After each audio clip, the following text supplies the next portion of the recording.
The eastern indigo snake is a species of large non-venomous colubrid snake native to the eastern United States.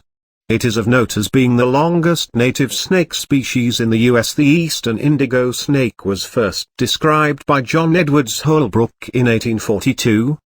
The species was considered monotypic with 12 subspecies until the early 1990s, when it was elevated to full species status according to the Society for the Study of Amphibians and Reptiles, in their official names list. Eastern indigo snakes frequent flatwoods, hammocks, dry glades, stream bottoms, cane fields, riparian thickets, and high ground with well-drained, sandy soils.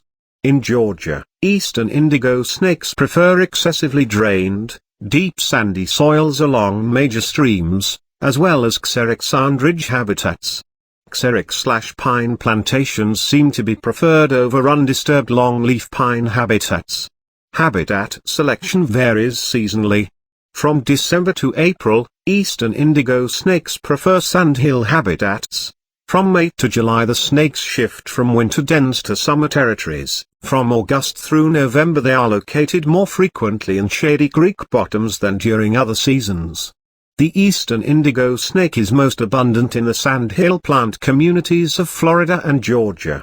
These communities are primarily scrub oak longleaf pine, Pinus palustris, with occasional live oak, Quercus virginiana, laurel oak, Q. Laurel